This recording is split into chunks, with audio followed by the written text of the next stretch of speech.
मैं आपको बताऊं कि भारतीय जनता पार्टी का ये रवैया हो गया, एक आदत सी बन गई है कि हर बार वो हर चुनाव में, चाहे वो विधानसभा का चुनाव हो या लोकसभा का चुनाव हो, वो इस तरह के अलूल जलूल टारगेट फिक्स करते हैं कि अब की बार 370 पार, 400 पार। ये आंकड़े या टारगेट सेट करते हैं, वो मुझे लगता है कि एक मजाक के अलावा और कुछ नहीं है। फिर बाद में कोई उनसे पूछता नहीं है, शायद पूछे तो कह देंगे भाई वो चुनावी जुमला था, उसको भूल जाओ। और मैं आपसे ये शेयर करना चाहता हूँ कि जितने भी प्रधानमंत्री आए, चाहे वो कम वक्त के लिए आए, ज़्यादा वक्त के लिए आए, किसी भी प्रधानमंत्री की शैली, भाषा इस प्रकार की नहीं थी जो आज मोदी जी की है। यह दिखाता यह है कि वो संयम खो चुके हैं। भाषा के ऊपर एक संयम जो होता है वो उन्होंने खो दिया है। और भाषा के ऊपर संयम आदमी कब खोता है? जब बौखला जाता है। तो मोदी जी बौखलाए हुए क्यों हैं? मोदी जी बौखलाए हुए इसलिए हैं कि उनको खबर मिल गई है इस बात की कि ये चुनाव उनके मन के मुताबिक नहीं जा रहा है और शायद यह चुनाव अंत में उनको अवकाश पर भेजने का काम करेगा। मोदी जी कभी भी अटल जी का मुकाबला नहीं कर सकते हैं। वो कभी भी उतने महान नहीं हो सकते हैं जितने महान अटल बिहारी वाजपेयी थे या इवन आडवाणी जी थे। और इसलिए जिस तरह से उन्होंने कब्जा कर लिया भारतीय जनता पार्टी के ऊपर, उसमें प्रजातंत्र समाप्त हो गया। ये जो पार्टी है वो एक दो लोगों की पार्टी बन के रह गई है और कोई जो वहाँ पर एक कहने की आज़ादी थी, बोलने की आज़ादी थी, वो ख़त्म हो गई है। सरकार के भीतर भी ख़त्म हो गई है, पार्लियामेंट के भीतर ख़त्म हो गई है। 75 पार फॉर्मूला जो बना था, यस सर, वो किसी भी पार्टी फोरम में उस पर डिस्कशन नहीं हुआ। लेकिन उसके बाद भी फॉर्मूला बन गया कि जो लोग 75 के हो गए उनको हम कोई पद नहीं देंगे। Yes sir. और आप बहुत अगर चाहें तो लोकसभा का टिकट मिल जाए तो अब लोकसभा के सदस्य हो सकते हैं, जैसे आडवाणी जी बन गए या मुरली मनोहर जोशी बन गए, लेकिन आपको कोई पद नहीं दिया जाएगा। नमस्कार, मैं हूं संजीव श्रीवास्तव। आप देख रहे हैं 4 PM न्यूज नेटवर्क। लोकसभा चुनाव 2024 रूपी लोकतंत्र का महोत्सव अब समापन के करीब है। कुल 543 सीटों के लिए सजे चुनाव रण में अब तक 6 चरणों की वोटिंग हो चुकी है। कुल 485 सीटों पर वोट पड़े हैं और एक सीट सूरत भारतीय जनता पार्टी के खाते में जा चुकी है। अब 57 सीटें और हैं जिन पर अंतिम चरण में 1 जून को मतदान होना है। 4 जून को चुनाव के नतीजे आएंगे और 4 जून को यह तय हो जाएगा कि देश का नेतृत्व किस दल के हाथों में होगा। भाजपा गठबंधन वाला एनडीए देश चलाएगा या फिर बदलाव की जो बयार की बात बार बार हो रही है, इस बार बदलाव होगा और इंडिया अलायंस के हाथों में देश की बागडोर होगी। एक पूरा का पूरा, जैसे मैंने कहा कि रण सज चुका था और उस पे जो कुछ दांव पेज चाल होने थी वो हो चुकी हैं और एक अंतिम ही चरण बचा हुआ है। और एनडीए या बीजेपी तो दावा कर रही है 400 पार, भारतीय जनता पार्टी कह रही 370 या उसके पार, जबकि इंडिया अलायंस का दावा है कि इस बार अब मोदी जी, भाजपा, एनडीए सत्ता से बाहर। क्या कुछ होगा 4 जून को सामने आएगा, लेकिन जो कयास हैं, दावे हैं, प्रतिदावे हैं, वो जारी हैं और खुलासा तो वो मतगणना के बाद ही हो पाएगा। लेकिन देश का जो एक मानस है या मूड ऑफ द नेशन है, इन सबके बीच राय और शुमारी के साथ साथ हम कोशिश करते हैं कि किसी न किसी ऐसे मेहमान जिसका बहुत लंबा अनुभव है, दीर्घ अनुभव है राजनीति के सफर का, उनसे बातचीत की जाए। और आज हमारे साथ एक बहुत बहुत खास मेहमान हमसे जुड़ रहे हैं। सबसे पहले मैं उन्हें अपने स्क्रीन पे लाता हूं और उनका परिचय की कोई आवश्यकता नहीं है। हमसे जुड़ चुके हैं आदरणीय यशवंत सिन्हा साहब। यशवंत सिन्हा साहब से देश भिज्ञ है। वे अटल आडवाणी जी के युग के दौर के नेता हैं। बहुत बड़े बड़े पदों पर वे विराजमान रहे, देश के वित्त मंत्री रहे, विदेश मंत्री रहे, और वे ब्यूरोक्रेट भी रहे हैं। 1960 बैच के अधिकारी, जिन्होंने भारतीय जनता पार्टी के गठन से ही बीजेपी में कंधे से कंधा मिलाकर जो उस दौर से लेकर और पहले के जो नेता रहे उनके साथ रहे, और वे 2018 तक तो निरंतर बने रहे। और अब उसके बाद जो कुछ राजनीति में बदलाव हुए, अंततः उन्होंने भी राजनीतिक जो संन्यास था वो ले लिया, और वे जो एक सक्रिय राजनीति उससे दूर है, लेकिन राजनीति रग रग में बसी है। वो राजनीति को बहुत बेहतर तरीके से जानते हैं। यशवंत सर, आपका बहुत बहुत स्वागत है। आपने हमारे लिए पूर्व पीएम के लिए समय निकाला, हम बड़े आभारी हैं आपके। और हम शुरुआत इसी से करेंगे, जो अभी दावे चल रहे हैं, जो प्रतिदावे हैं। और अब तो भारतीय जनता पार्टी यह भी कह रही है कि 310 पार तो पांचवें चरण के बाद उन्होंने कह दिया था, अब छठे चरण के दौर के बाद की बातें सामने आनी है।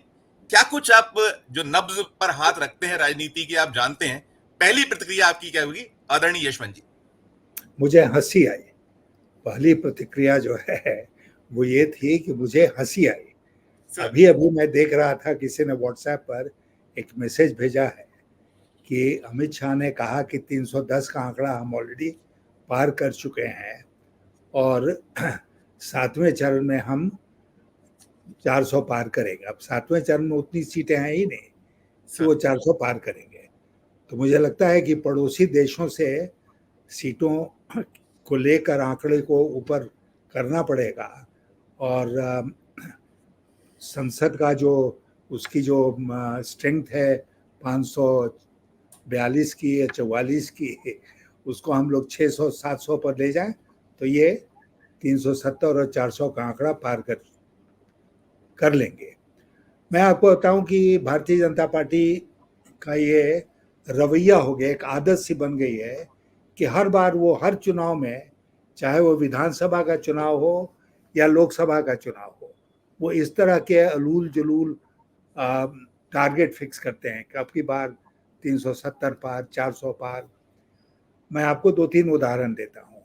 झारखंड का विधानसभा का चुनाव हो रहा था, तो भारतीय जनता पार्टी ने नारा दिया अब की बार 65 पार, और हाउस है 82 का। उसमें उन्होंने कहा अब की बार 65 पार। मिली कितनी सीटें? 25। भारतीय जनता पार्टी सत्ता से बाहर हो गई। फिर आप लीजिए बंगाल का केस। बंगाल में उन्होंने कहा अब की बार 200 पार। उनको मिली कितनी सीटें? 77। सत्ता में नहीं आए। उसके बाद कर्नाटका का चुनाव लीजिए। अमित शाह का एक इंटरव्यू आया था जिसमें वो कह रहे थे कि जो हाफवे मार्क है उससे 13 ज़्यादा आएंगे। मतलब एकदम इतने स्पेसिफिक थे, जैसे इस बार हैं कि 13 ज़्यादा आएंगे हाफवे मार्क से। आप जानते हैं हश्र क्या हुआ कर्नाटका में? हार गए, सत्ता से बाहर हो गए जी। तो ये आंकड़े या टारगेट सेट करते हैं, वो मुझे लगता है कि एक मजाक के अलावा और कुछ नहीं है। फिर बाद में कोई उनसे पूछता नहीं है, शायद पूछे तो कह देंगे भाई वो चुनावी जुमला था, उसको भूल जाओ। तो ये तो इनका हाल है। इसलिए मैं 400 पार और 370 पार से प्रभावित नहीं हूँ, और मुझे तो लगता है कि अगर भारतीय जनता पार्टी आज के दिन भी कुछ भी एक जिम्मेदार पार्टी है तो उसको इस तरह के टारगेट फिक्स करने से बचना चाहिए। बिल्कुल बिल्कुल सर, एक चीज और हम इसमें करेंगे कि आप बहुत सारे चुनाव आपने लड़वाए, देखे, लेकिन जो 2024 का चुनाव है बहुत अलहदा है। खासकर हम यदि भाषा शैली, आपने एक तो ये कह दिया उल जुलूल टारगेट की आपने बात की, और उसकी हश्र भी हमने देखे। लेकिन अभी और खासकर प्रधानमंत्री जी नरेंद्र मोदी जी जो भाषा या शैली की उसमें है, कैसे आप देखते हैं? हम देख रहे हैं कि आप तो शुरू से ही, शायद पहले चुनाव से लेकर और अब तक के सारे चुनाव को आपने बहुत बारीकी से देखा है लोकसभा के। क्या आप इस पे, आपका अपना नजरिया, क्या आपका आकलन, आप क्या कहेंगे? ये सारी जो मर्यादाएं कहीं टूटी हैं, इसका बहुत ब्लेम हो रहा है। आपकी अपनी प्रतिक्रिया यशवंत सर। देखिए, मैंने कहीं किसी और शो में कहा था कि मैं 1962 से चुनाव में या तो प्रशासन की तरफ से इन्वॉल्व रहा हूं, या एक वोटर के नाते इन्वॉल्व रहा हूं, या चुनाव लड़के इन्वॉल्व रहा हूं। सर कई प्रधानमंत्री इसी बीच में आए, और मैं आपसे ये शेयर करना चाहता हूं सर कि जितने भी प्रधानमंत्री आए, चाहे वो कम वक्त के लिए आए, ज्यादा वक्त के लिए आए, किसी भी प्रधानमंत्री की शैली, भाषा इस प्रकार की नहीं थी जो आज मोदी जी की है। और मोदी जी की भाषा भी शायद चुनाव के पहले इस प्रकार की नहीं थी जिस प्रकार की भाषा वो आज चुनाव में बोल रहे हैं। ये क्या दिखाता है? यह दिखाता यह है कि वो संयम खो चुके हैं। भाषा के ऊपर एक संयम जो होता है वो उन्होंने खो दिया है। और भाषा के ऊपर संयम आदमी कब खोता है? जब बौखला जाता है। तो मोदी जी बौखलाए हुए क्यों हैं? मोदी जी बौखलाए हुए इसलिए हैं कि उनको खबर मिल गई है इस बात की कि ये चुनाव उनके मन के मुताबिक नहीं जा रहा है, और शायद यह चुनाव अंत में उनको अवकाश पर भेजने का काम करेगा। तो इसलिए वो बौखला गए हैं, और बौखलाहट में वो किसी भी प्रकार की भाषा का इस्तेमाल कर रहे हैं। भारत एक महान देश है, और देश का दुनिया का सबसे बड़ा लोकतंत्र है। इस लोकतंत्र में जो नंबर 1 व्यक्ति है शासन का, वो इस प्रकार की भाषा का प्रयोग करेगा, ये समझ के परे है। ये बिल्कुल समझ के परे है। और वो क्यों, जितनी वो इस प्रकार की भाषा बोल रहे हैं, उनके चाटुकार उनको रोज शाम को क्या बताते हैं मुझे नहीं पता, लेकिन जनता इससे बहुत निराश हो रही है। और हर फेज का चुनाव इसलिए मोदी जी के ज्यादा से ज्यादा खिलाफ जा रहा है, केवल इस वास्ते कि उनकी भाषा जो है उसकी सारी मर्यादा खत्म हो चुकी है।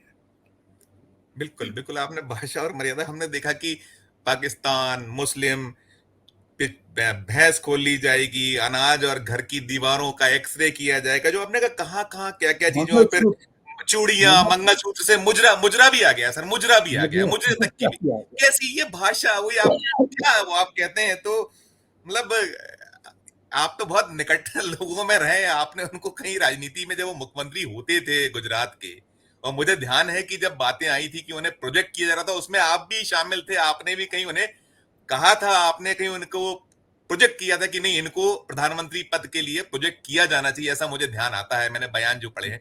तो क्या आपकी मानसिक स्थिति ही खराब है क्या? आप इस पे कैसे? नहीं, आपने आपने बिल्कुल सही कहा, और मैं जी इस दोष को स्वीकार करता हूं कि सर। मोदी जी को उस समय 2014 में प्रोजेक्ट करने वालों में मैं भी था। और सर। मैं जोर देकर इस बात को कहता था कि अगर आप चुनाव जीतना चाहते हैं तो मोदी जी को आगे करके चुनाव हम लोगों को लड़ना चाहिए। और उसके पीछे कारण थे, उसके विस्तार में मैं नहीं जाऊंगा, लेकिन सर। उसके पीछे कारण थे। लेकिन हमने कभी कल्पना में भी इस बात को नहीं सोचा था कि प्रधानमंत्री बनने के बाद मोदी जी इतने बदल जाएंगे। और ये जो उनके अंदर बदलाव आया है, एक तो एक घमंड आ गया है। अब घमंड की पराकाष्ठा तो उस समय हो गई जब उन्होंने कहा जोर देकर कि वो आदमी नहीं है, वो भगवान है। ये मैं कह वो चुके भी हैं। पूछने वाला था कि उन्होंने उन्होंने कहा मैं परमात्मा द्वारा, मैं जो है, मैं बायोलॉजिकल, मुझे ऊर्जा नहीं मिलती, परमात्मा ने मुझे भेजा है, बार बार ये कहना। अभी तक तो उनके चाटुकार लोग ही कहते थे कि वो विष्णु का अवतार और क्या क्या कहा जाता था, अब उनके द्वारा, खुद के द्वारा कहा गया। तो प्लीज आप कंटिन्यू करिएगा, मुझे ध्यान था, ये सवाल मैं करता आपसे। जी ठीक है, तो मैं ये कह रहा था जी कि कहीं मैंने कोई एक जोक उनके बारे में निकला था सर। जिसमें उन्होंने कहा कि पहले चुनाव में वो आपके सेवक बनकर आए, जी दूसरे चुनाव में उन्होंने कहा कि मैं आपका चौकीदार बनूंगा, सर। तीसरे चुनाव में वो भगवान ही बन गए। अब सर। भगवान का स्वरूप जब आ गया तो आदमी क्या करे? मतलब अब ये हो गया ना देश की जनता के सामने, वोटर्स के सामने, कि वो भगवान को वोट दें या किसी मनुष्य को वोट दें। सर। अब वो कैसे कहेंगे कि भगवान को हम वोट नहीं देंगे? लेकिन इस बार सर। जनता भी बहुत बहुत सावधान है और अच्छा। जनता ने तय कर दिया है कि भगवान भी अगर मोदी जी के रूप में आ जाएं तो उनको वोट नहीं मिलने वाला है और नहीं मिल रहा है और यही कारण है कि वो इतने बौखलाए हुए हैं।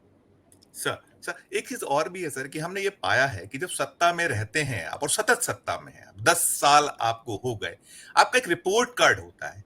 आज रिपोर्ट कार्ड पे कहीं बात ही नहीं है, कोई आप अपना कुछ भी नहीं दे पा रहे हैं, वहीं वहीं, क्योंकि ऐसा आप क्या पाते हैं इसमें कि क्या हालात सचमुच क्या है, ना रोजगार का जिक्र है, महंगाई जिसे लेकर बार बार कहा जाता है। उस कैबिनेट में आप भी हुआ करते थे जब कहा जाता था कि, या पहले जब 2014 वाला जो दौर था कि मनमोहन सिंह जी की सरकार में कहां महंगाई पहुंच गई है, क्या आर्थिक हालात हैं, बहुत सारी आरोप लगाए जाते थे, सब कुछ था, बिल्कुल ठीक था। लेकिन यहां आने के बाद 10 साल में आज क्या स्थिति आप पाते हैं, क्योंकि आप देश के वित्त मंत्री भी रहे हैं, तो जो चाहे रोजगार का स्तर हो, महंगाई का स्तर हो, हर क्षेत्र में कहां कुछ आप स्थितियां पा रहे हैं, देख रहे हैं जो सच्चाई वास्तविक, क्योंकि आपके मुख से जाने में बहुत एक अलग जाएगा कि एक आपने उसको पूरे देश को देखा है, चलाया है। क्या आपकी प्रतिक्रिया उसमें? नहीं, देखिए, मैं बहुत गंभीरता से इस बात को कह रहा हूँ कि अर्थशास्त्र में ग्रोथ एक मुद्दा होता है सर। और उसका एम्प्लॉयमेंट जनरेशन कैपेसिटी जो है वो दूसरा मुद्दा होता है। सर। कई बार ऐसा हुआ है हमारे देश में भी सर। कि वो ग्रोथ हुआ है विदाउट जनरेटिंग एम्प्लॉयमेंट। सर। तो ग्रोथ को एम्प्लॉयमेंट जनरेटिंग बनाने के लिए कुछ विशेष उपाय करने होते हैं। जब यस हम सर। लोग सत्ता में थे और मैं अटल जी का वित्त मंत्री था, सर। तो आपको याद होगा कि हम लोगों ने इंफ्रास्ट्रक्चर के बहुत सारे काम शुरू किए, सर। जिसमें नेशनल हाईवेज, ग्रामीण सड़क, जी। Telecom, sir. हाउसिंग, इस तरह के बहुत सारे काम किए। क्यों किए? क्योंकि एक तरफ तो हमारे देश में इंफ्रास्ट्रक्चर की कमजोरी, कमी है, तो एक वो फेल्ट नीड है जो इकोनॉमी का, उसको हम पूरा करते हैं। और जब सर। इंफ्रास्ट्रक्चर में सुधार आता है, देश के इंफ्रास्ट्रक्चर में सुधार आता है, तो जो एक ट्रांजैक्शन कॉस्ट होती है इकोनॉमी में, सर। कि वो ट्रांजैक्शन कॉस्ट जो है वो बेटर इंफ्रास्ट्रक्चर के चलते कम होता है। तो इसलिए आपको एक्सपोर्ट वगैरह करने में, ग्लोबली compete करने में आपको ज़्यादा सहूलियत होती है। तो एक तरफ तो ये है कि आप इंफ्रास्ट्रक्चर पर हम लोगों ने जोर दिया, तो नेशनल हाईवेज बनाए, ग्रामीण सड़कें बनाए, हाउसिंग में खूब तरक्की की, और जैसा हमने कहा टेलीकॉम में सुधार हुआ। बहुत सारे क्षेत्र थे जिसमें हम लोगों ने सुधार किया, और जब सुधार किया तो उसका असर ये भी पड़ा कि उसके चलते एम्प्लॉयमेंट जनरेशन हुआ। एम्प्लॉयमेंट जनरेशन के लिए हम लोगों ने कोई मनरेगा जैसी योजना नहीं चलाई, सर। क्योंकि उसकी जरूरत महसूस नहीं की। और हमें याद है कि उस समय विश्व बैंक का एक रिपोर्ट आया था, सर। क्योंकि प्रधानमंत्री अटल बिहारी वाजपेयी ने कहा था कि हम 2 करोड़ रोजगार हर वर्ष पैदा करेंगे। सर। तो विश्व बैंक का रिपोर्ट आया जिसमें उन्होंने कंफर्म किया कि ग्रोथ के साथ साथ इंडियन इकोनॉमी ये 2 करोड़ रोजगार भी पैदा करने में सफल रही। अब ये 2 करोड़ का वादा करके मोदी जी भी आए, लेकिन ये ग्रोथ जो है ये बिल्कुल इस तरह का ग्रोथ है, एम्प्लॉयमेंट लेस ग्रोथ है। और इसलिए इसमें आप देख रहे हैं कि बेरोजगारी एक बड़ी भारी समस्या बनी हुई है, मुद्रास्फीति एक बड़ी बड़ी भारी समस्या बनी हुई है, क्योंकि उसमें सप्लाई साइड में जितने कदम उठाने चाहिए उतने कदम इन्होंने नहीं उठाए, तो इसकी वजह से ये दिक्कत पैदा हो गई। तो जब तक एक समग्र आर्थिक पॉलिसी नहीं बनेगी, आप टुकड़े टुकड़े में अगर आर्थिक विकास की पॉलिसी बनाते हैं तो उसमें आपको सफलता नहीं मिलेगी। एक कॉम्प्रिहेंसिव आपको पॉलिसी बनानी पड़ेगी, तभी आपको सफलता मिलेगी। बिल्कुल, बिल्कुल। सर इसमें एक चीज़ और भी छोटा-सा इसमें हम चाहेंगे कि जो अब आप बात तो करते हैं कि हमने बहुत हमारा स्तर सुधरा है, लेकिन 80 करोड़ लोगों को आज भी 5 किलो अनाज दोनों कंट्राडिक्टरी लगता है। इस पे छोटी सी टिप्पणी, क्योंकि हम इस पे विस्तृत चर्चा जरूर आपका जब आपके उपलब्ध होगा समय, तो चाहे वो इकोनॉमी हो और इन सब पे चर्चा जरूर मैं आपसे एक बार समय लेकर करूंगा। अभी चुनाव तक ही सीमित रहूंगा। इसमें छोटी सी टिप्पणी हो जाए, फिर मैं और मेरे जो सवाल है मैं उसको इसी से जुड़ा चुनाव से संबंधित मैं संजीव आपसे जी, करूंगा। Sanjeev ji, sir sir. इन्होंने कहा कि हमने पॉवर्टी, बिल्कुल पॉवर्टी लेवल के नीचे जो लोग थे उनको हम पॉवर्टी लेवल से ऊपर ले गए। Yes sir. बीपीएल परिवारों को हमने पॉवर्टी लाइन से ऊपर कर दिया। सर। और वो दावा किया कि अब मैंने हमने 25 करोड़ लोगों को बीपीएल के ऊपर किया। Yes sir. और कहीं ना कहीं ये फिगर आया कि अब केवल 5 करोड़ लोग बचे हैं जो कि बीपीएल के शायद नीचे होंगे। और फिर हम 80 करोड़ लोगों को मुफ्त अनाज दे रहे हैं 5 किलो के हिसाब से। 5 का अगर परिवार है तो 25 किलो अनाज उस परिवार में मुफ्त में जा रहा है। सर। तो ये कॉन्ट्रडिक्शन नहीं है, ये मोदी जी को समझ नहीं आता है कि ये इतना साफ कॉन्ट्रडिक्शन है। Yes sir. तो मैंने इसीलिए इस सरकार के जो आंकड़े हैं उनके ऊपर विश्वास करना छोड़ दिया कि कोई भी मन जो आता है वो आंकड़े पेश कर देते हैं। 25 करोड़ लोग गरीबी रेखा से ऊपर चले गए, 80 करोड़ 82 करोड़ लोगों को अब मुफ्त का भोजन खिला रहे हैं। तो क्या मतलब है कि 80 करोड़ 82 करोड़ लोग आज भी गरीबी रेखा से नीचे हैं। नहीं तो जो गरीबी रेखा के ऊपर हैं उनको आप मुफ्त का भोजन क्यों दे रहे हैं? आप खुद ही एडमिट कर रहे हैं कि इस मुल्क में 140 करोड़ में 80 करोड़ लोग, 82 करोड़ लोग आज भी गरीबी रेखा से नीचे हैं और आंकड़े उसके विपरीत पेश करते हैं आप। तो ये तो इतनी रिडिकुलस बात हो गई है ना। और माफ कीजिएगा हमको, एक जमाना था जब इस मुल्क में इन सब बातों पर चर्चा होती थी। सर। सर। अब नहीं होती है चर्चा। बिल्कुल। अब इन्होंने जो चर्चा जहां होती उस मीडिया को इन्होंने गोदी में रख लिया है। गोदी मीडिया का टर्म हमने इसके पहले नहीं सुना था। ये पिछले 10 वर्षों में ही सुना कि मीडिया जो है वो गोदी मीडिया हो गई। और गोदी इसलिए और मोदी, गोदी और मोदी दोनों मीडिया, गोदी और तो, मोदी दोनों। तो ये जो है ये कॉन्ट्रडिक्शंस हो रही हैं, चर्चा नहीं होती है, गोदी मीडिया इसको रेज भी नहीं करता है। और ये समझते हैं कि हमने लोगों को बेवकूफ़ बना लिया। लोग इतने आसानी से, भारत देश के लोग बेवकूफ़ नहीं बनते हैं। और मैंने बार बार हर बार कहा है, जोर देकर कहा है कि मैं भारत की जनता में विश्वास रखता हूँ, जनता के जजमेंट में विश्वास रखता हूँ। और मुझे पूरा यकीन है कि इस बार के चुनाव के जो नतीजे आएंगे उसमें भी हम दाद देंगे भारत की जनता के की समझदारी का। बिल्कुल बिल्कुल सर। एक आप आरएसएस को भी आपने बहुत करीब से देखा। आपने चाहे ब्यूरोक्रेट रहे तब भी आप सब चीजें आप देखते सुनते रहे, और जब से भारतीय जनता पार्टी में है तो उस दौर को तो आपने बहुत बहुत करीब से देखा। अभी जो बीजेपी के राष्ट्रीय अध्यक्ष का जो एक बयान आया वो आरएसएस से जुड़ा बयान था कि कहीं उसमें एक ध्वनि उत्पन्न होती थी कि हमें आरएसएस का साथ नहीं चाहिए। ये सर इसे कैसे देखते हैं? या ये कोई जो इनकी रणनीति की कोई कोई गेम है, या कुछ और क्या पाते हैं कि वास्तव में संघ भी दुखी है इस पूरा जो चल रहा है देश में इस वक्त भारतीय जनता पार्टी, खासकर अब तो मोदी और शाह की भारतीय जनता पार्टी कह जाती है, बीजेपी कहती नहीं। गारंटी मोदी की गारंटी, वो कभी बीजेपी की गारंटी नहीं करें। तो मुझे पहले आरएसएस पे कहिएगा, फिर मैं और इससे जुड़ा एक सवाल करूंगा सर। नहीं, मैं तो ये कहना चाहूंगा कि आरएसएस की एक भूमिका रही है इस देश में, और खास करके भारतीय जनता पार्टी के कार्यकलापों को लेकर आरएसएस की भूमिका रही है।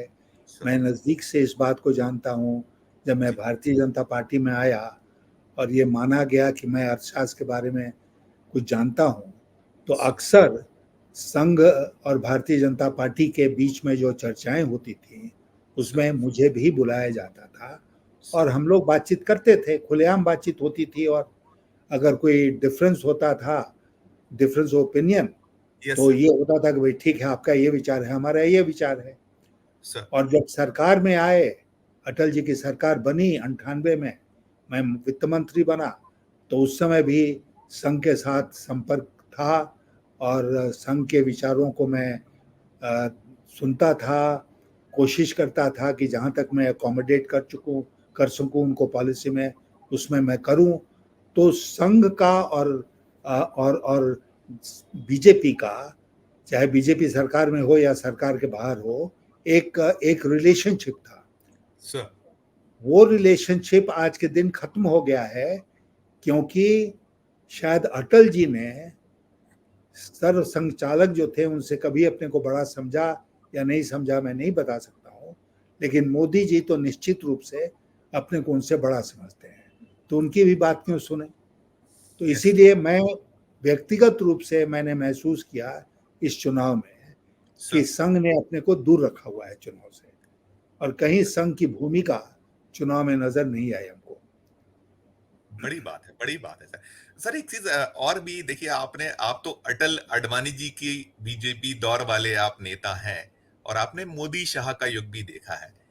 बार बार तुलना होती है, तो हम इसमें ये चाहेंगे, मतलब वे तो बिल्कुल हो, जो चाल चरित्र चेहरा वो तो सब कुछ बदल चुका है, सबको सारी चीजें मालूम है, लेकिन बड़ा डिफरेंस क्या, आप एक दो तीन यदि आपके कोई उदाहरण ऐसे आपको लगते हैं जो बहुत भारी नुकसान पहुंचा आज नहीं तो आने वाले दौर में, कि देखिए आप लोगों ने भारतीय जनता पार्टी को जो गढ़ा है, हमें ध्यान है दो से नवासी, और नवासी से वो यात्रा हुई, और एक वोट पे वो अटल जी ने सरकार को छोड़ दिया था कि मैं चिमटे से भी नहीं छूंगा एक वोट को, लेकिन आज तो चारों तरफ केसरिया लहराने के लिए जो कुछ हो रहा है, तो ये कैसे, इसको क्या नुकसान आप पाते हैं अगर हम तुलनात्मक देखें अटल अडवाणी जी की भाजपा और मोदी शाह की बीजेपी, दो तीन तो उदाहरण यदि आप दें। आपने कहा दो तीन बातें, तो मैं दो तीन जी बातें बताता हूँ आपको। सर।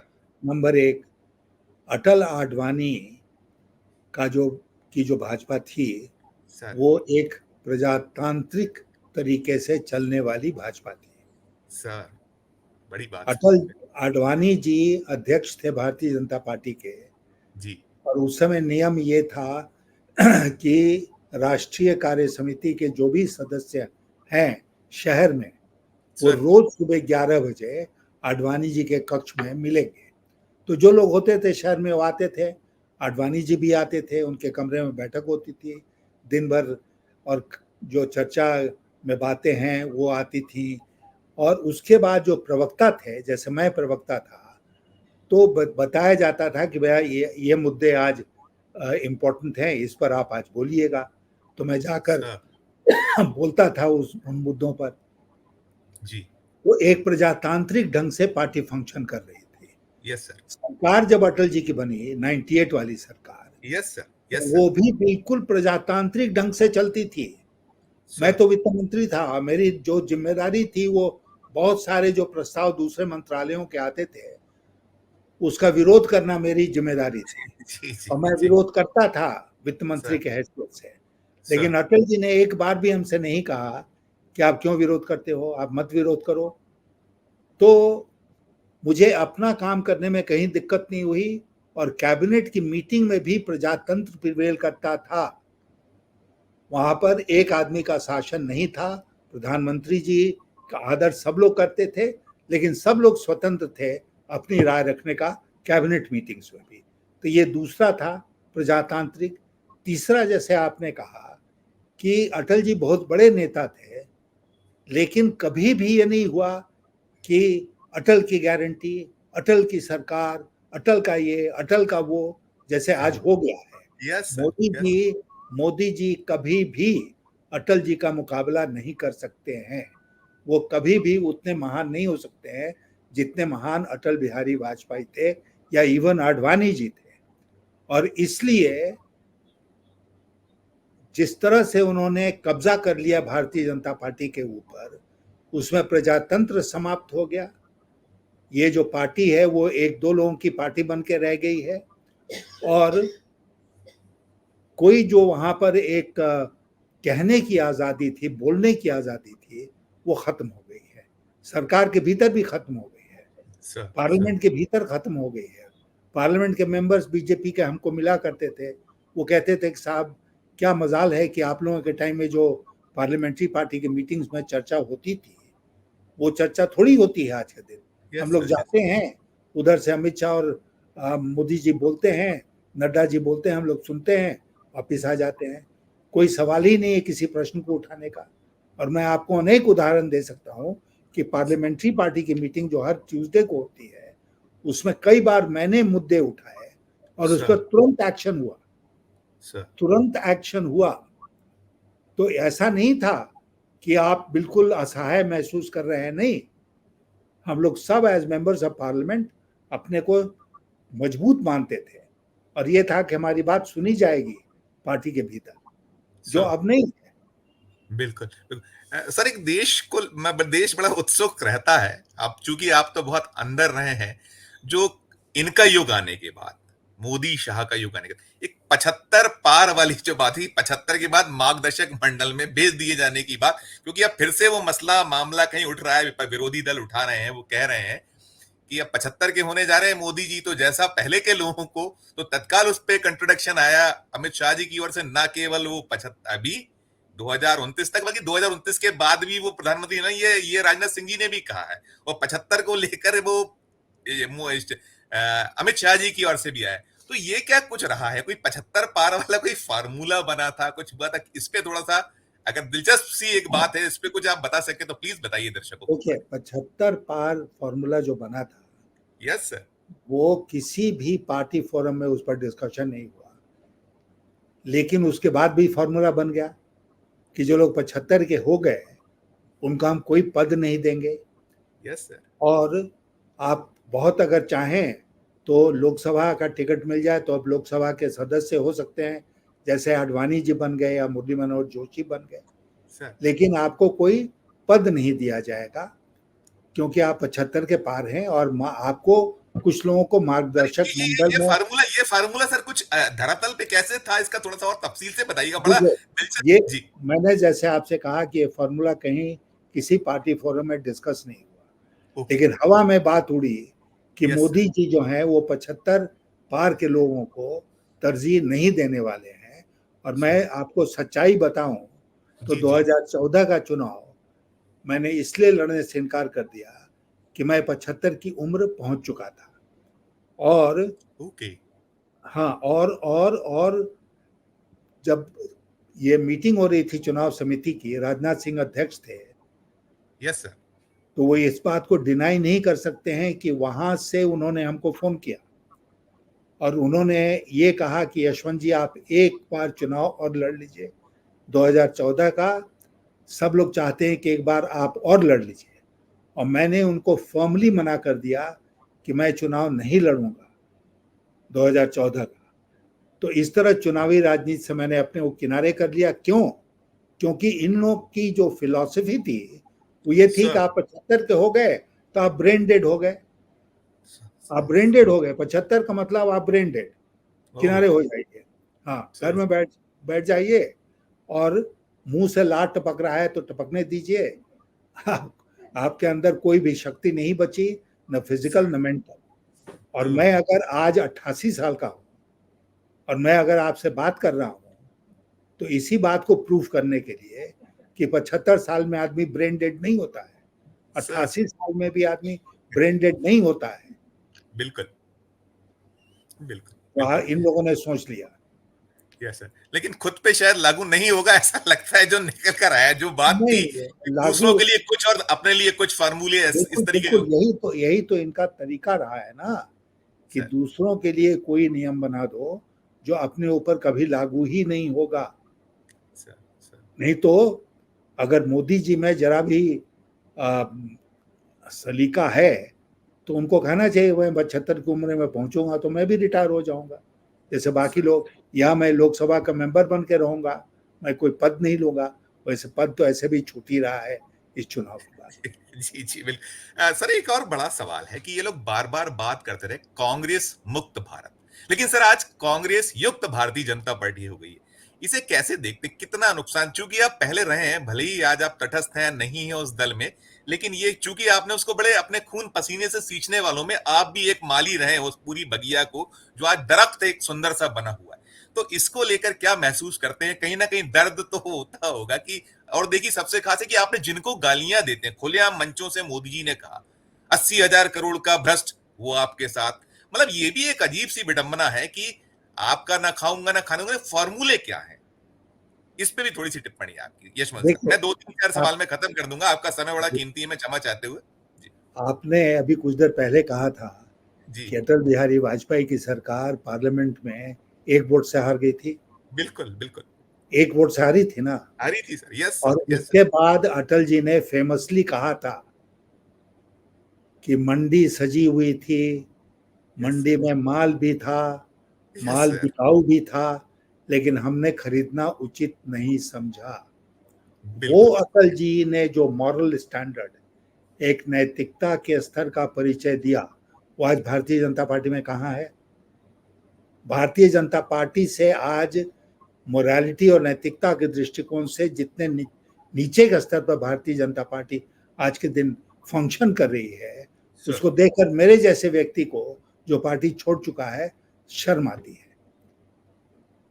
और जो फेमस वो है कि भारतीय जनता पार्टी का washing powder, washing machine, yes कि सर। जो आया वो धुल गया, साफ हो गया, पवित्र हो गया, और एक से एक लोग जिसके ऊपर आप ही ने चार्ज लगाए थे, वो आपकी पार्टी में आ गए और आपने उनको ऊंचे पदों पर बैठा दिया। ऊंचे पदों पर बैठा, ना केवल पार्टी के अंदर लिया, बल्कि ऊंचे पदों पर आपने बैठाया उनको, और दूसरे के ऊपर उंगली उठाते हैं कि वो भ्रष्ट हैं। आपको ये कहने का अधिकार बनता है क्या? और ये लोग समझते हैं कि देश की जनता को जब तक हम चाहें बेवकूफ बना सकते हैं। नहीं, you can't fool the people all the time, all the people all the time, जो कहावत है ना, यस वो सर। यस चलता सर। है। बिल्कुल, बिल्कुल। सर आप तो बहुत बारीक निगाह नजर रखते हैं। हम अगर बात करें, देखिए साउथ में हमें पता है कि क्या स्थितियां रही हैं। वो आपके जो कर्नाटक या तेलंगाना थोड़ा सा था या छुटपुट छुटपुट था, उसके अतिरिक्त अब वहां स्थितियां बहुत विकट सी लगती हैं। आप सारी चीजें बहुली बता रहे हैं। साथ साथ जो अब हिंदी पट्टी में भी हम देखते हैं, तो अब यूपी, महाराष्ट्र, पश्चिम बंगाल, बिहार, झारखंड, उड़ीसा, जहाँ 255 सीटें हैं सर। और तुलनात्मक यदि 19 से हम तुलना करें, तो बहुत स्थितियां बदतर वहां भी हैं। तो क्या भविष्य आपको दिखलाई पड़ा इन राज्यों में, जो मैंने कहा, चाहे वो यूपी हो, महाराष्ट्र हो, पश्चिम बंगाल हो, बिहार हो, झारखंड हो, उड़ीसा हो? इन पे थोड़ी सी अगर आपकी टिप्पणी मिले। मैं आपसे एक बात कहना चाहूंगा कि सर। हम बांग्लादेश जाकर चुनाव लड़के वहां से कुछ सीटें लाएंगे, जी। पाकिस्तान में जाकर चुनाव लड़कर वहां से कुछ सीटें लाएंगे, अफगानिस्तान में चुनाव लड़ेंगे, जो बिम्स्टेक के दूसरे मुल्क है, थाईलैंड, श्रीलंका वगैरह, वहां से चुनाव लड़कर सीटें लाएंगे, और किसी तरह भी 370 और 400 का आंकड़ा पार करेंगे। मतलब हम ये कह रहे हैं कि the whole thing is completely ridiculous. Sir. ये पूरी तरह से हास्यास्पद है।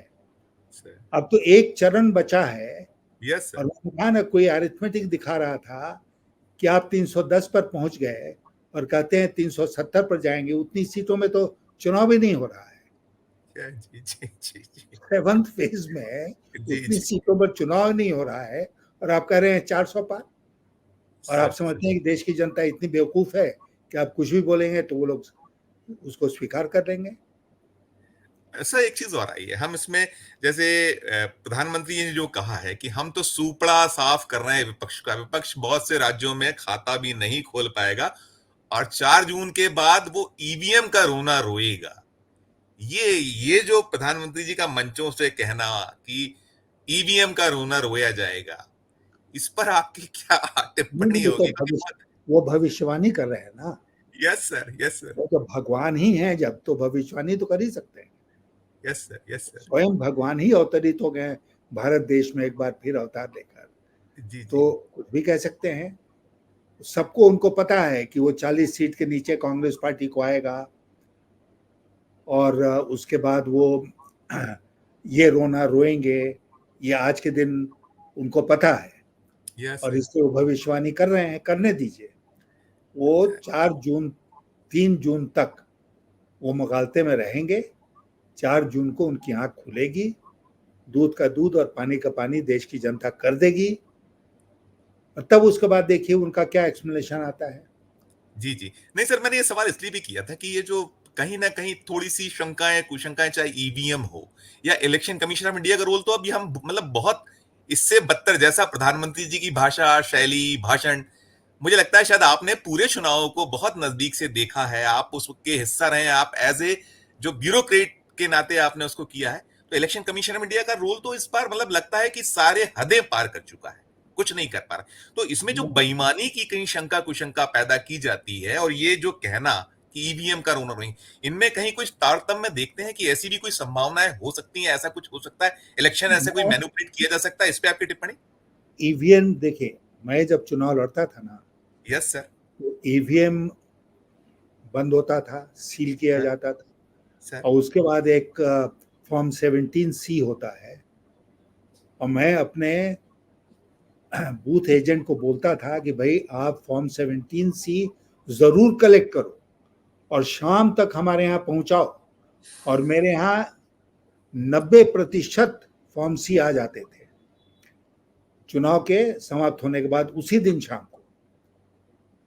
तो हमारे हाथ में जब फॉर्म 17C आ गया, तो अब उन आंकड़ों के साथ कोई छेड़छाड़ नहीं कर सकता है। इस बार आंकड़ों में परिवर्तन हुआ है, जी। कई करोड़ लोग ज्यादा संख्या में बढ़ एक गए। 1 करोड़ 7 लाख तो सर पांचवें चरण तक बढ़ चुके थे, जो तुलनात्मक हम लोग ये पाते थे। हम लोगों ने खूब ब्रीफिंग्स अटेंड की हैं। मतलब अगले दिन सुबह या अगले दिन शाम तक फाइनल डेटा आता था। 11 दिन बाद अभी डेटा आया है, 4 दिन बाद डेटा आया है, और उसमें बहुत फर्क आ रहा है। तो इन नहीं, सब ये के तो हो ही मद्देनजर नहीं सकता है ना, ये जी हो ही नहीं सकता है, क्योंकि उसी दिन शाम को फॉर्म 17C में सारा डेटा इकट्ठा हो जाता है। फिर वो फॉर्म 17C जो है वो कलेक्टर साहब के पास आता है, जो रिटर्निंग ऑफिसर हैं जिले के, और फिर उसके बाद वो चीफ इलेक्टोरल ऑफिसर स्टेट को भेजते हैं, वहाँ से वो आता है चुनाव आयोग के पास। तो इसलिए इसमें कोई हेरा फेरी नहीं हो सकता है। और उसी दिन शाम को, जैसे मैं उम्मीदवार हूं, मुझे पता है कि कितना वोट पड़ा, सर उसी तरह चुनाव आयोग को भी पता होना चाहिए कितना वोट पड़ा। और उसके बाद अगर आंकड़ों में फर्क पड़ा है तो उनको एक इसके लिए कन्विंसिंग एक्सप्लेनेशन देना चाहिए कि ये क्यों हुआ। जो एक्सप्लेनेशन चुनाव आयोग ने दिया है वो मेरे जैसे व्यक्ति को, जिसने चुनाव कराए भी हैं, चुनाव लड़ा भी है, मैं कन्विंस नहीं हूं कि इसमें कोई, उनके एक्सप्लेनेशन में कोई जान है। वो बिल्कुल बेमानी है। नहीं नहीं, चुनाव तो कोई आयोग के बारे गड़बड़ियां में गड़बड़ियां गड़बड़ियां कुछ आप देखते हैं? संभावनाएं हो सकती हैं, बन सकती हैं, ऐसा कुछ संभावना, जो देखिए, मैं जी मानता हूं कि ईवीएम में गड़बड़ी नहीं हो सकती है यस अगर सर कैंडिडेट और पॉलिटिकल पार्टीज विजिलेंट हैं, सतर्क हैं, तो ईवीएम में गड़बड़ी नहीं हो सकती है। अब सर रास्ते में कोई ईवीएम बदल दे, रास्ते में, यस सर यस सर अगर कैंडिडेट ने उसको, मैं जब उम्मीद लड़ता था चुनाव, यस तो सर मैं पेट्रोलिंग पार्टी जो ईवीएम कलेक्ट करती है हर बूथ से, उसके सर पीछे मैं अपने आदमी को लगा के रखता था सर कि तुम इनके पीछे लगे रहो, और जब तक ये स्ट्रांग रूम नहीं पहुंचे तब तक इनके पीछे लगे रहो। और स्ट्रांग रूम में मैं स्वयं रहता था देखने के लिए कि कहाँ से आया, कैसे आया। तो ये मान लीजिए कि किसी कैंडिडेट ने लापरवाही बरती, तो रास्ते में वो ईवीएम बदल सकते हैं, सर रास्ते में ईवीएम बदला जा सकता है। सर तो इसलिए इसलिए सर सावधानी बरतनी होगी कैंडिडेट्स को, पॉलिटिकल पार्टीज को। नहीं तो ये तो किसी हद तक जा सकते हैं। ये वो लोग नहीं हैं जो एक वोट से पार्लियामेंट में सरकार वोट, ये बहुमत खो देंगे एक वोट से। ये इस तरह के लोग नहीं हैं। तो यस सर। इसलिए इनके बारे में बहुत सावधान रहने की आवश्यकता है। बस मैं 1 2 सवालों में खत्म कर दूंगा। एक सवाल और भी जी। बड़ा है। अभी एक बहुत महत्वपूर्ण सर हम देख रहे हैं या पा रहे हैं कि अभी पार्लियामेंट की पूरी जो सुरक्षा की व्यवस्था है, अभी तक जो है सीआरपीएफ देखता था, अब सीआईएफ के हवाले कर दिया जाना, सीआईएसएफ के हवाले, इसे कैसे देखते हैं? क्योंकि आप सरकार का अंग रहे हैं, आप तो सब चीजों से वाकिफ रहे हैं। इसको कैसे आप उसको देखिएगा? क्या आपकी इस पे टिप्पणी होगी सर? मैं बहुत ज़्यादा जानकारी इसके बारे में नहीं रखता हूँ। हाँ मैं इतना जानता हूँ कि सीआरपीएफ ज़्यादा बड़ा फोर्स है सर कंपेयर टू सीआईएसएफ, और इसलिए अगर सीआरपीएफ की निगरानी में पार्लियामेंट की सिक्योरिटी थी तो शायद ज़्यादा मजबूत थी, और सीआईएसएफ की सिक्योरिटी में उतनी मजबूत होगी कि नहीं, इस पर सवालिया निशान है, उठाया जा सकता है प्रश्न। तो क्यों सीआईएसएफ को दिया, ये सरकार के लोगों को ही पता है। मैं इसके बारे में ज़्यादा कुछ नहीं बता सकता हूँ।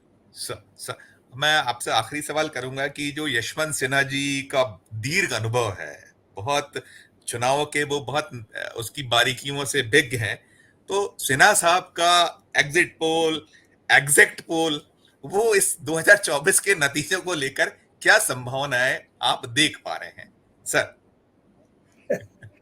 देखिए, मैं ये दावा नहीं करूंगा कि मैं देश भर में घूमा हूँ, देश की जनता का पल्स हमने जाना है।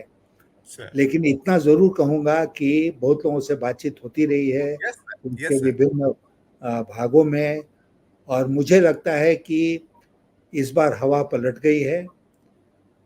चुनाव उस तरह नहीं, उस दिशा में नहीं जा रहा है जिस दिशा में मोदी जी चाहते थे वो जाए, और इसलिए बीजेपी और एनडीए को इस चुनाव में भारी नुकसान उठाना पड़ सकता है। और कोई आश्चर्य मुझे नहीं होगा 4 जून यदि यदि भारतीय जनता पार्टी बहुमत से बहुत दूर रह जाती है। सर, सर, हमसे बातचीत के लिए सर आपका बहुत बहुत शुक्रिया, बहुत बहुत हम आपके आभारी हैं। आपने हमारे लिए बेहद कीमती वक्त में से इतना सारा वक्त दिया। हम 4 पीएम आपका बहुत बहुत आभार जताता है, बहुत धन्यवाद करता हूं सर। धन्यवाद। ये बहुत बहुत धन्यवाद। तो ये थे आदरणीय यशवंत सिन्हा साहब, जो स्पष्ट कर रहे थे कि देश में हवा का रुख बदला हुआ है। वो जो महसूस कर रहे हैं उन्होंने, हमने कोशिश की टटोलने की, तो जो एग्जिट पोल हो सिन्हा साहब का या एग्जैक्ट पोल हो, वो साफ साफ उस और इशारा कर रहे हैं कि अब जो आ रहा है 4 जून को जो नतीजे हैं देश में बदलाव से जुड़े होंगे, ऐसी संभावनाएं आदरणीय यशवंत सिन्हा साहब ने जताई है। तो यह था हमारा खास कार्यक्रम, खास चर्चा देश के पूर्व वित्त मंत्री, विदेश मंत्री और अटल आडवाणी युग के बड़े नेता यशवंत सिन्हा जी से। हम फिर किसी नए विषय, किसी नई चर्चा के साथ आपके समक्ष उपस्थित होंगे। हमारा आग्रह है कि ये इंटरव्यू आपको कैसा लगा, इसके कमेंट बॉक्स में जाकर जरूर टिप्पणी करिएगा, बताइएगा हमें। हमारे चैनल को लाइक कीजिए, सब्सक्राइब कीजिए। यदि आपने ज्वाइन का बटन नहीं दबाया तो ज्वाइन का बटन भी जरूर दबाइए। प्यार और स्नेह बनाए रखिए और देखते रहिए 4 PM न्यूज नेटवर्क। धन्यवाद, नमस्कार।